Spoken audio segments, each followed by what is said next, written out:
He selects turn in. Says, okay, turn in your work. Yes, I really want to turn it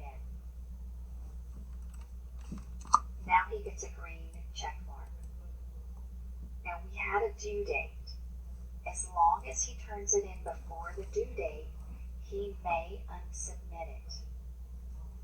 So if he says, oh, I didn't do that right, I want to make a change, he can unsubmit the document, and he will be required to resubmit it once he's finished. So I'm going to go ahead and turn it in. Now let's look on the teacher side.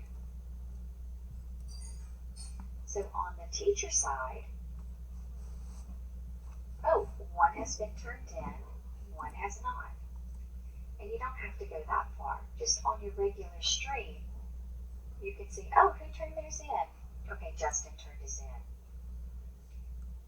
Who am I looking for? So you'll be able to tell at a glance with a list who's turned theirs in and who hasn't. And that's all there is to it.